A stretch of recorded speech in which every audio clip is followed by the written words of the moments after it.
So you're probably here because at some point you've made a dry cake, tough cake, sunken cake, or basically had some kind of cake fail. And that's probably because you're making a mistake that you don't even know you're making. Beginning with mistake number 1, overmixing your cake batter. So when making a cake batter, the wet ingredients are usually mixed together first and then the dry ingredients are added at the end. And the reason for this is because our main dry ingredient, which is flour, has gluten in it. And as soon as the water from our wet ingredients come into contact with our flour, gluten strands start to form, which gives us structure to our cake so that our cakes don't fall apart. But if you overmix it, you're going to end up with an overly dense or tough cake because, too much gluten has been developed. So as a rule of thumb, only mix your dry ingredients into your wet ingredients until they're just combined, unless your recipe states otherwise. Mistake number 2, measuring your flour incorrectly. So let's say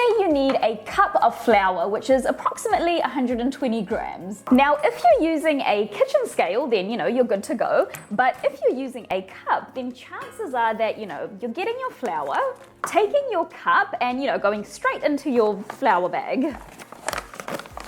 Just like that. And then, kind of leveling the top out. And then you've got your cup of flour. But is this really 120 grams? Let's see. Okay, so this is in fact 159 grams, which is far more than 120 grams. Now, the correct way to measure your flour is let me just put this back in first.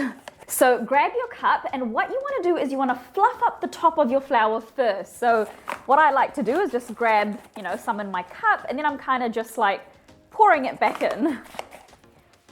Just kind of fluff it up like that. And then you want to get your flour from the top. And what this does is it kind of just loosens up the flour a little bit so it's not so compact.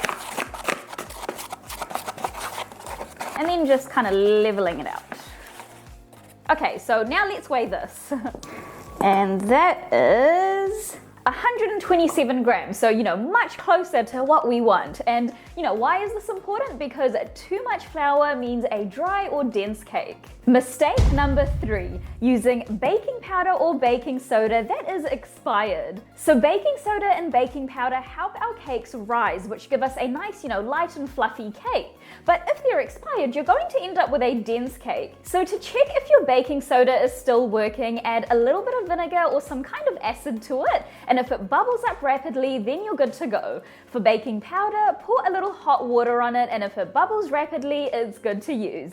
Mistake 4, using ingredients that aren't at room temperature. If some of your ingredients are cold, then what's going to happen is you're going to end up with a curdled batter, and it's not going to kind of, combine properly, which is going to end up in an unevenly baked cake. Mistake 5, not creaming your butter and sugar properly. Now, when I first started baking, when I was really little, I didn't even know what creaming meant. So if I had a recipe which said to cream my butter and sugar, sometimes I would literally just end up melting my butter and putting it in. But yeah, not a good idea. Don't do that. If your recipe says to cream your butter and sugar, then you want to make sure that you're whipping your, butter and sugar up for at least kind of 2 to 3 minutes, because what's happening here is you're incorporating little air bubbles into your batter and it's getting trapped in that butter, and that's what's going to give you a lighter and fluffier cake. You also need to make sure that your butter is at the correct temperature, otherwise it's not going to cream properly, but I have a whole nother video on that, so I'll post a link to that below. Mistake 6,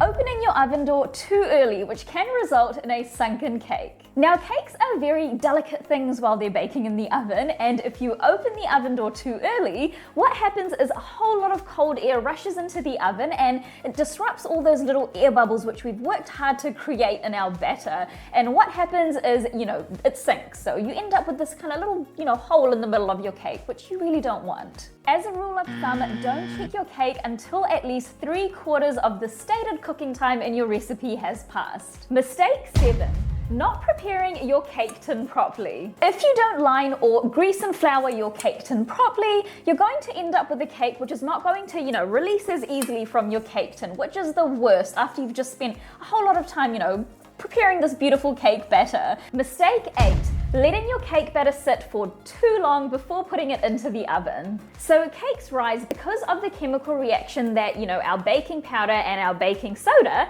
has with the other ingredients in our cake batter.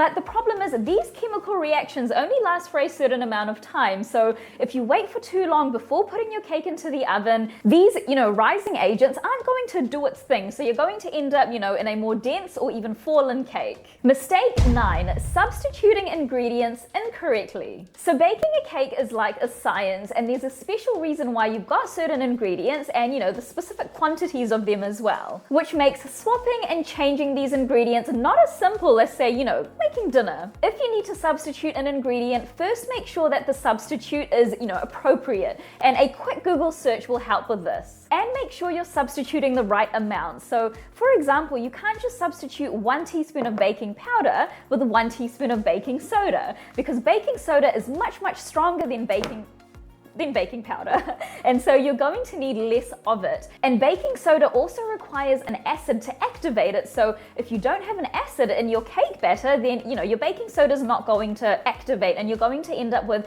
a metallic taste in your mouth. So next time you bake a cake, keep these tips and tricks in mind, and hopefully you won't run into any major problems. Give this video a thumbs up and subscribe if you enjoyed it, and I'll see you in the next one.